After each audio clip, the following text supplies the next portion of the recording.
this is Anthony Hannigan. Welcome back to musicmoose.org.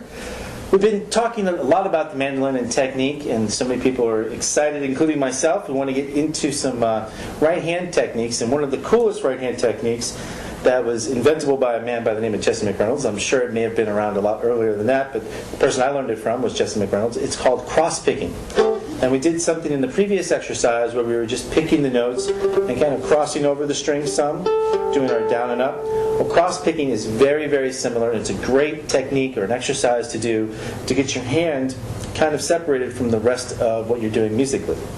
And I'm going to just break it down fairly simple. That tune that I started off with was just a little tag of dip, pickle, rag. And it's actually kind of very similar to a banjo roll. And what you want to do, again, holding the pick very, very loosely, you find your bracing point. And we'll start here just doing a simple backward roll, starting with the D string as a downbeat. And then we have an upbeat on the E string, and an upbeat on the A string, followed by the downbeat on the D string. So I'll do that one more time.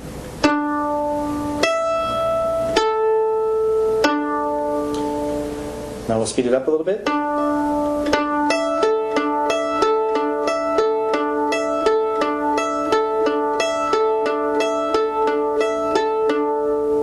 And what you want to do is eventually get it up to a speed that you're comfortable with, but there's nothing wrong at all just doing it very, very slowly to start off. And a way to break up the monotony of the open strings, again, back when we were stretching our pinky, we could just fret certain strings to get that sound. And it works a lot better on the G and the D string and use the other strings as almost a resophonic kind of sound. So I'm going to do just a simple little walking up using the 2, the 4, the 5, or the 2, 4, 5, and the 7. And then I'm going to walk it back down 7, 5, 4, 2. So let's try this. Let's get our cross-picking motion going.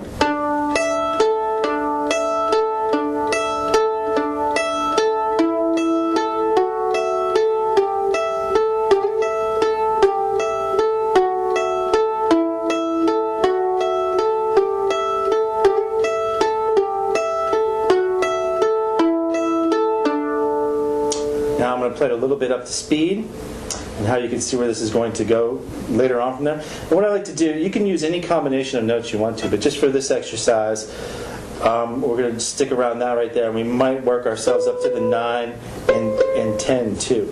Okay? So here we go.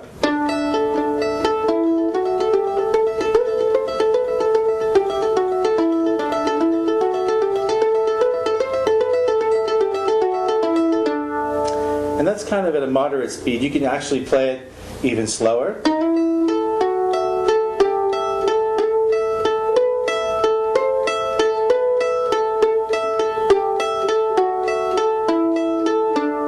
Or you can actually play it faster.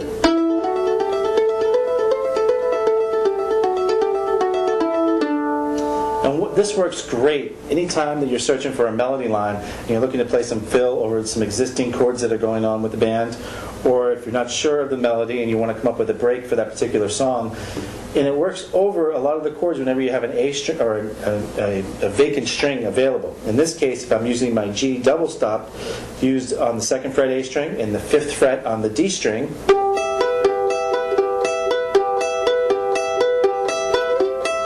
up to a C,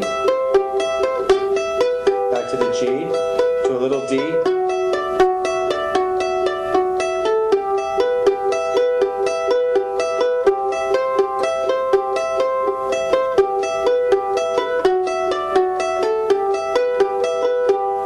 and what you can do is speed that up a little bit.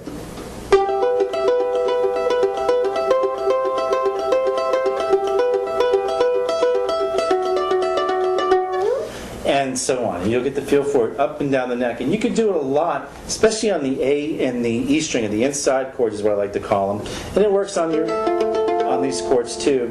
But it really sounds good. And you can even get kind of experimental and just bring out the chord even longer. But we'll get into that too when we talk about some chord progressions and how to accent different chords too with the 9th and 13th notes.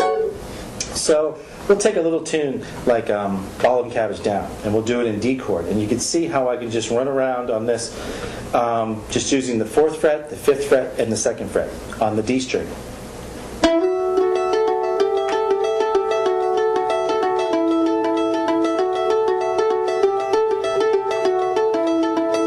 Again.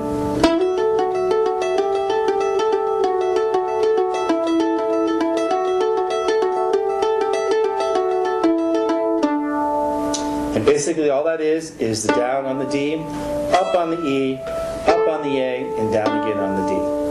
And what this is going to do is really free up your wrist to do any kind of other picking or jumping across the strings that you want to do later on when you're playing. So let's do the Ball and Cabbage Down one more time, and we'll start it off at a moderate tempo.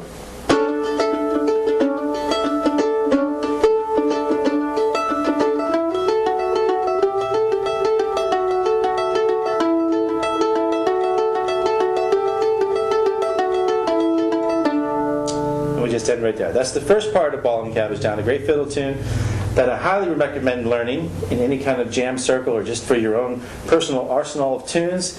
And that's one thing here at musicmoose.org that we like to do, is teach you all the songs that we possibly can, songs you're going to encounter in your everyday travel, especially out there in the festival and jam circuit.